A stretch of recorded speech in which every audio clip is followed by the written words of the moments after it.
Более 20 лет кровля республиканской детской больницы нуждалась в ремонте. Во время сильных дождей крыша протекала и заливала последний этаж здания. И уже оттуда вода просачивалась по стенам на нижние этажи. Дело доходило и до порчи медицинского оборудования.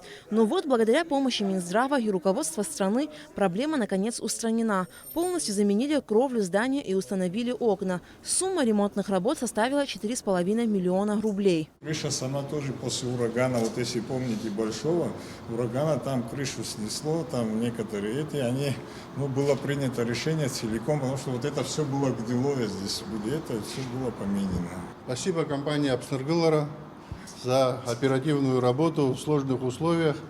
Действительно, здесь и архитектурно были проекционные такие сложности, но компания сделала все. Эдуард Будба осмотрел и операционный блок республиканской детской больницы. Для этого отделения был закуплен большой хирургический набор, коагулятор последнего поколения и новые операционные лампы. Сумма затрат на оборудование составила 1 миллион 100 тысяч рублей. У нас старые лампы висели, которые не соответствовали современным стандартам. Естественно, с этими лампами намного гораздо легче работать. Стерильная ручка – это когда хирург, он же стерильный, он может сам поправлять во время операции, направлять лампу, как ему удобно. Это очень помогает, потому что не надо никого просить, обычно анестезиологов просят, но сейчас сам хирург, как ему удобно, может настроить лампу. На сегодняшний день в детской больнице есть большие сложности с лабораторной диагностикой. Все оборудование устаревшее и требует замены. К нему невозможно приобрести реактивы из-за санкций, и впоследствии мы не можем работать. Работаем советским образцом, который у нас на данный момент есть. Все делается для того, чтобы сегодня в республиканской детской больнице оборудование было современным. Мы начали с операционного блока, мы говорили и о лабораторной диагностике. Сейчас уже есть понимание, определенное финансирование уже запроектировано. Есть сложности с логистикой, потому что на сегодняшний день определенные есть реалии мировые по доставке оборудования и так далее. Этим вопросом мы плотно занимаемся.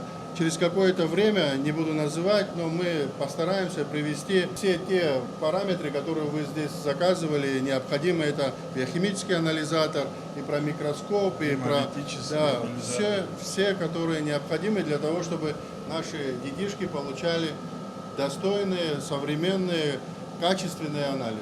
При поддержке правительства для республиканской детской больницы был приобретен и стабилизатор напряжения, стоимость которого составила более 700 тысяч рублей.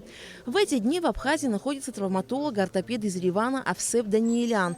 Он проводит обследование операции детям с проблемами опорно-двигательной системы. Министр здравоохранения Эдуард Будба поблагодарил Авсепа Даниеляна за взаимодействие и помощь, которую он оказывает детям уже не первый год. Слягки возьму, отвезу туда, они приготовят, отправят в Сочи.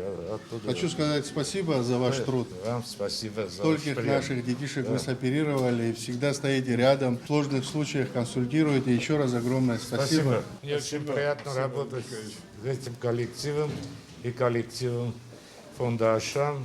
Да, я знаю. Мы все вместе делаем одно доброе дело, помогаем нашим детишкам, взрослым, неважно. Хорошо. Все посмотрели, около 50 больных. 3 операции у нас намечается. Мы дальше посмотрим, как Хорошо. будет. Несмотря на все имеющиеся трудности, республиканская детская больница продолжает свою работу. И в пик пандемии коронавирусной инфекции врачи медучреждения работали в авральном режиме. Не так давно, учитывая, что спад заболеваемости в республике присутствует, отделение было закрыто. Детская красная зона, бывшее отделение физиотерапии, сегодня оно опять вернулось в прежнее русло и работает в штатном режиме. Также на территории, вы знаете, этой республиканской больницы будет в будущем построена детская больница. Работы в этом направлении ведутся. Эдуард Будба особо подчеркнул, что несмотря на то, что основные силы направлены на борьбу с коронавирусной инфекцией, руководство республики не забывает о проблемах в здравоохранении. Расходные материалы вместе с оборудованием были приобретены и для других медучреждений республики. Алика Трапш, Давид Хашик, Абхазское телевидение.